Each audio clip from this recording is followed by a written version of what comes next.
सास की शरारतें। एक शरारती सास की मजेदार हरकतें प्रस्तावना। भारतीय परिवारों में सास बहू का रिश्ता अक्सर चर्चा का विषय बना रहता है।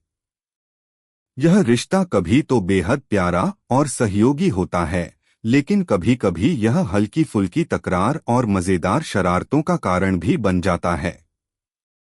ऐसे ही एक परिवार की कहानी है, जहां सास अपनी शरारतों से घर में एक खुशहाल और मजेदार माहौल बनाए रखती है।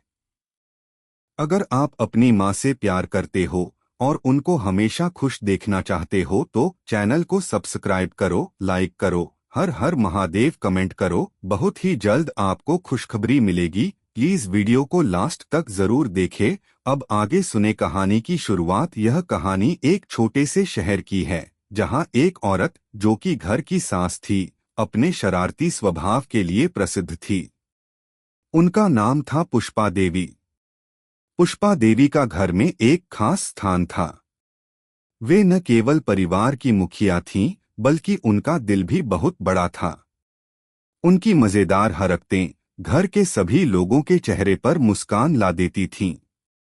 पुष्पा देवी की उम्र 55 साल थी, लेकिन उनकी चाल ढाल और ऊर्जा को देखकर कोई भी यह नहीं कह सकता था कि वे इतनी उम्र की हैं। उनका पति श्रीमती रामचरण यादव एक शांत और गंभीर स्वभाव के आदमी थे, जबकि पुष्पा देवी हमेशा मजाक करती रहती थीं। हालांकि उनका यह शरारती स्वभाव किसी को परेशान नहीं करता था, क्योंकि वे कभी किसी को नुकसान नहीं पहुंचाती थीं। वे हमेशा अपने परिवार के साथ हंसी खुशी वक्त बिताने के लिए कुछ नया करने का प्रयास करती थीं। पहली शरारत, बहू के लिए झूठा बहाना। पुष्पा देवी की शरारतें शुरू होती हैं उनकी बहू रश्मि के साथ। रश्मि बहुत सीधी सादी और काम में डूबी हुई लड़की थी। एक दिन पुष्पा देवी ने रश्मि को घर के काम से थोड़ी देर आराम करने के लिए बहलाया। रश्मि, तुम थोड़ा आराम करो, तुम्हें बहुत थकावट हो रही होगी, पुष्पा देवी ने बड़ी मासूमियत से कहा। नहीं मम्मी जी, मुझे कुछ नहीं हुआ है। घर के कामों में तो आदत हो गई है, रश्मि ने जवाब दिया। लेकिन रश्मि, क्या तुम नहीं जानती कि तुम्हारा शरीर बहुत कुछ सहन नहीं कर सकता? तुम हमेशा ही भागती रहती हो। मेरे पास एक तरीका है जिससे तुम कुछ वक्त के लिए आराम कर सकती हो, पुष्पा देवी ने फिर एक मुस्कान के साथ शरारती अंदाज में कहा। रश्मि को समझ नहीं आया, लेकिन उन्होंने फिर भी सास की बात मानी और थोड़ी देर के लिए आराम करने चली गईं। कुछ समय बाद रश्मि ने देखा कि पुष्पा देवी खुद घर के सारे काम करने लगी थीं।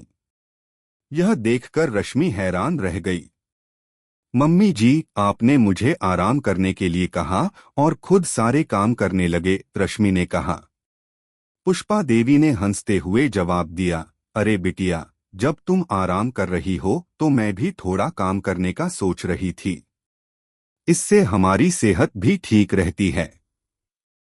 यह तो था उनकी एक छोटी सी शरारत, जो रश्मि को थोड़ी देर के लिए चौंका देती थी, लेकिन फिर दोनों हंसते हुए काम करने लगे। दूसरी शरारत, किचन में मजाक। एक दिन जब परिवार के सभी सदस्य खाना खा रहे थे, पुष्पा देवी ने किचन में कुछ विशेष बनाने का फैसला किया। रश्मि और उनके पति अमित दोनों को भोजन का स्वाद बेहद पसंद आया, लेकिन एक बात थी जो उन्हें अजीब लगी। वे दोनों यह समझ नहीं पा रहे थे कि इस खाने में इतना विशेष क्या था जो इतना स्वादिष्ट था। रश्मि ने पूछा, मम्मी जी, आपने आज क्या खास बनाया है? यह तो बहुत अच्छा लग रहा है। पुष्पा देवी मुस्कुराकर बोली, आज मैंने एक छोटा सा जादू किया है। लेकिन रश्मि और अमित का ध्यान उस पर ज्यादा नहीं गया। कुछ ही घंटों बाद जब वे दोनों बर्तन धो रहे थे, तो उन्हें पता चला कि पुष्पा देवी ने जो खास बनाकर दिया था, उसमें मसाले का एक नया मिश्रण था, जिसे उन्होंने खुद तैयार किया था। इसका स्वाद सचमुच बहुत अनोखा था। अमित ने चौंकते हुए कहा, मम्मी जी, ये तो कमाल हो गया। ये क्या किया आपने? पुष्पा देवी हंसते हुए बोली, बिटिया, क्या करूं, कुछ नया करने का मन करता है। और तुम दोनों तो कभी ध्यान नहीं देते जब तक कुछ मजेदार न हो। तीसरी शरारत, ताना मारने का खेल। पुष्पा देवी की शरारतें कभी कभी परिवार के सभी सदस्यों को थोड़ी चिढ़ भी देती थीं, लेकिन उनका चुलबुला स्वभाव हर किसी को उनका शिकार बना देता था। एक दिन जब वे रक्षाबंधन के त्योहार पर घर में तैयार हो रही थीं, तो उन्होंने अपने बेटे अंकुर से मजाक करने की सोची। अंकुर, तुम हमेशा इतने प्यारे और शरारती हो, तुम कब तक ऐसे ही बड़े होगे? पुष्पा देवी ने पूछते हुए कहा। अंकुर ने जवाब दिया, माँ, मैं तो हमेशा आप जैसा ही रहूंगा, लेकिन आपकी शरारतों से बचने के लिए मुझे कुछ उपाय ढूंढने पड़ेंगे। यह सुनकर पुष्पा देवी ने एक शरारत सोची और अंकुर को ताना मारा, अरे, तुम्हें तो समझ ही नहीं आता। कभी कभी लगता है कि तुम में मेरी सारी चतुराई चली गई है। अंकुर मुस्कुराते हुए बोले, माँ, आप हमेशा हमें ऐसी बातें क्यों करती हो? क्योंकि तुम्हारी प्रतिक्रिया मुझे बहुत प्यारी लगती है, पुष्पा देवी हंसते हुए बोली। चौथी शरारत, पालतू जानवर के साथ मजाक। घर में एक और शरारतें तब होती जब पुष्पा देवी अपने पालतू कुत्ते टॉमी के साथ खेलती। वे टॉमी को हमेशा गाने के लिए कहती, आओ टॉमी गाओ, वे उसे चिढ़ाती। एक दिन उन्होंने टॉमी को ऐसा प्रशिक्षित किया कि वह बिना आवाज किए पंजे मारने लगे, और जब भी कोई सदस्य घर में आता, पुष्पा देवी टॉमी से पंजे मारने का आदेश देती, जिससे घर में मजेदार माहौल बन जाता। अंतिम शरारत, परिवार के लिए एक खास सरप्राइज। कहानी का अंत एक बड़ा सरप्राइज देने के साथ हुआ। पुष्पा देवी ने अपने पूरे परिवार के लिए एक गुप्त पार्टी आयोजित की थी। उन्होंने सभी को एक जगह बुलाया और सबको चौंका दिया। आज का दिन बहुत खास है, पुष्पा देवी ने कहा, आज हम सब मिलकर खुशी के पल बिताएंगे। हर सदस्य ने उनकी इस शरारत का स्वागत किया और उन्होंने मिलकर बहुत मजे किए।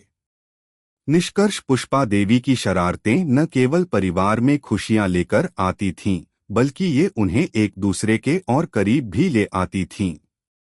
वे जानती थीं कि जीवन को हंसते हंसते जीने में ही असली खुशी है। उनके इस शरारती और दिलचस्प स्वभाव ने परिवार के हर सदस्य को यह सिखाया कि अगर किसी के पास हंसी मजाक और प्यार है, तो कोई भी समस्या मुश्किल नहीं होती। इस तरह पुष्पा देवी ने अपने घर में शरारतों के जरिए हर दिन को एक नई उमंग और खुशी दी। कैसी लगी आपको कहानी? प्लीज कमेंट करो, लाइक करो, सब्सक्राइब करो। धन्यवाद।